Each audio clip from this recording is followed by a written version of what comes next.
भोपाल में नवरात्रि के दौरान मांस बिक्री पर सख्ती की जाएगी। दुर्गा पंडालों के आसपास मांस बिक्री पर कार्रवाई होगी। मंत्री विश्वास सारंग ने निगम कमिश्नर को निर्देश दिए हैं। नियमों का पालन नहीं करने पर दुकान लाइसेंस भी रद्द होगा। मांस के अवैध दुकानों पर भी कार्रवाई के निर्देश विश्वास सारंग ने दिए हैं। तो बड़ी खबर हम आप तक पहुंचा रहे हैं। भोपाल में नवरात्रि के दौरान मांस बिक्री पर सख्ती, दुर्गा पंडालों के आसपास बिक्री पर कार्रवाई की जाएगी। मंत्री विश्वास सारंग ने निगम कमिश्नर को ये निर्देश जारी किए और साथ ही नियम का जो पालन नहीं करता उन दुकानदारों के लाइसेंस भी रद्द कर दिए जाएंगे। मांस के अवैध दुकानों पर भी कार्रवाई के निर्देश विश्वास सारंग ने दिए हैं।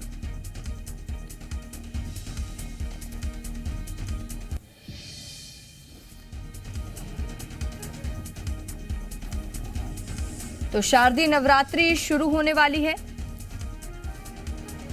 जिसको लेकर निर्देश दिए गए हैं। मंत्री विश्वास सारंग ने कमिश्नर्स को निर्देश दिए हैं कि दुर्गा पंडाल के आसपास मांस बिक्री ना हो, इसका ध्यान रखा जाए और साथ ही अवैध दुकानों पर कार्रवाई करने के निर्देश भी मंत्री विश्वास सारंग ने कमिश्नर्स को दिए हैं।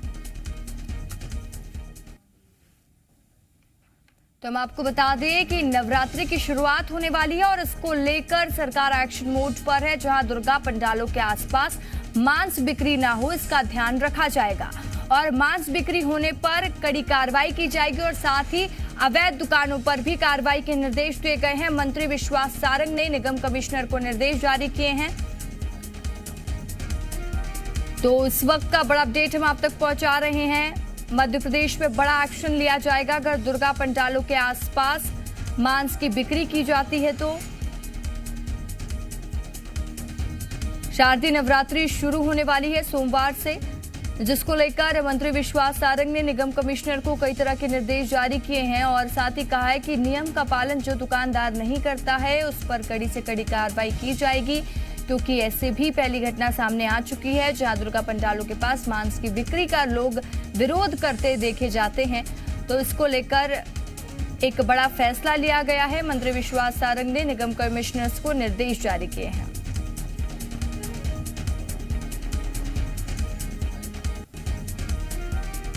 हो रही है और देखिए जो मांस दुकानें हैं उन्हें बंद करने की मांग उठने लगी है। चिकित्सा शिक्षा मंत्री विश्वास सारंग हमारे साथ मौजूद हैं।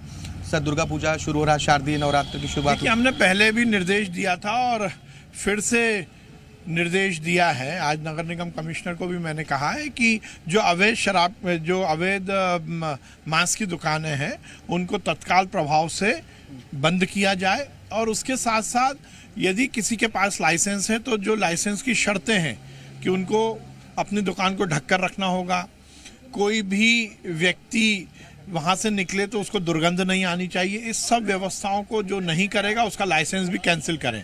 इस पे पूरी तरह से सख्ती की जाएगी और किसी को भी अवैध मांस की दुकान चलाने का अधिकार नहीं है, उसको बंद किया जाएगा। नवरात्रि के दौरान पंडालों के आसपास दुकानें ना हो, नवरात्रि के में तो है ही ये, पर राउंड द ईयर सभी दिनों के लिए ये निर्देश दिए गए हैं कि इस तरह की मांस की दुकान अवैध नहीं चलेंगी और जिनके पास लाइसेंस है उनको भी पूरी तरह से नियम का पालन करना होगा, अपनी दुकान को ढककर रखना होगा और जो इसका पालन नहीं करेगा वो तत्काल उसका लाइसेंस कैंसिल कर दिया जाएगा। सवाल ये जैसे पंडाल है या मंदिर है, क्या उसके आसपास दुकानें नहीं होना चाहिए? इस तरह के भी निर्देश, इस तरह की बात पहले से ही इस बात को ध्यान में रखते हुए लाइसेंस दिए गए हैं और यदि कोई बिना लाइसेंस के दुकान चल रही है तो वो बंद की जाएगी। तो देखिए जो बिना लाइसेंस की चलने वाली दुकानें हैं उन्हें बंद की जाएगी। इस संबंध में चिकित्सा शिक्षा मंत्री विश्वास सारंग ने नगर निगम कमिश्नर से बातचीत की, उन्हें निर्देशित भी किया है कि अवैध रूप से संचालित होने वाली मांस की दुकानों को बंद करने की कार्रवाई की जाए। नंदन विश्वास के साथ आकाश द्विवेदी, जी मीडिया, भोपाल। और इसी खबर पर ज्यादा जानकारी के साथ हमारे साथ जी मीडिया संवाददाता आकाश द्विवेदी लाइव जुड़ चुके हैं। आकाश, शारदीय नवरात्रि की शुरुआत होने वाली है और मांस बिक्री पर सख्ती दिखाई गई है कि दुर्गा पंडालों के आसपास मांस बिक्री ना हो, इसको लेकर कार्रवाई की जाएगी। क्या कुछ जानकारी? देखिए, राजधानी भोपाल में जो अवैध रूप से मांस की दुकानें संचालित हो रही हैं उन पर नगर निगम अब अपना शिकंजा कसेगा। देखिए, शारदीय नवरात्रि और पूरे ईयर के लिए ये निर्देश दिया गया है चिकित्सा शिक्षा मंत्री विश्वास सारंग की ओर से कि ऐसी मांस की दुकानों पर कार्रवाई करें जिनके पास लाइसेंस नहीं है या फिर जो अवैध रूप से दुकानों का संचालन कर रहे हैं। और इस बात का भी ध्यान रखा जाए कि पंडालों या मंदिरों के आसपास मांस की बिक्री ना हो।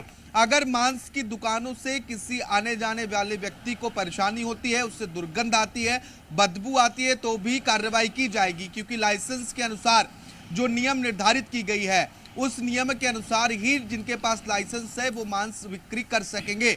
देखिए, खुले तौर पर मांस नहीं बेचा जा सकता और मांस को ढक कर रखना होगा। इसके अलावा आसपास बदबू ना हो, पूरी तरह से नियमों का पालन करना होगा, नहीं तो नगर निगम यहां पर कार्रवाई करेगा और लाइसेंस निरस्त करने की भी कार्रवाई की जा सकती है।